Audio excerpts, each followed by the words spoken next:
जब blood pressure 90/60 मिमी Hg भा ओकरा से कम होखे त एकरा के लो ब्लड प्रेशर कहल जाला। कम ब्लड प्रेशर से चक्कर आवे, कमजोरी भा कबोकबो बेहोशी जैसन समस्या हो सकता, लेकिन कुछ आसान उपाय से एकरा के नियंत्रित कइल जा सकता। आई जानल जाव कि कैसे। खाना में तनी औरी नमक डाल दी।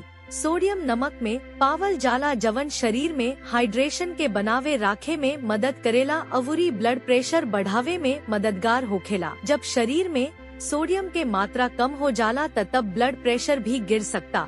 ऐसे यदि आपके ब्लड प्रेशर कम रहे त आप अपना खाना में तनिका ज्यादा नमक डाल सकता नहीं, लेकिन ऐसन करे से पहले डॉक्टर से सलाह लीही। शरीर के हाइड्रेटेड रखे के चाहिए।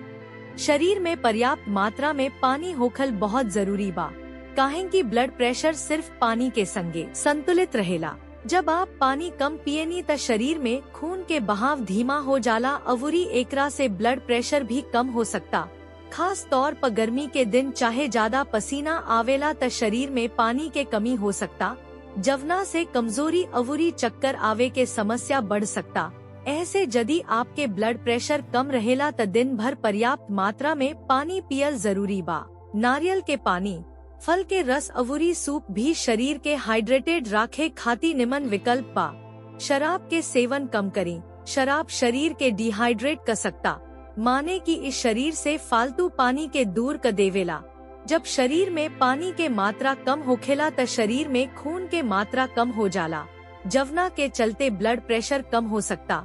शराब से खून के नली चौड़ा हो जाला, लेकिन यदि आपके ब्लड प्रेशर कम बा त शराब पियला से शरीर में खून के बहाव धीमा हो जाला, जवना से आपके चक्कर भी आ सकता। ऐसे शराब पिए से बची।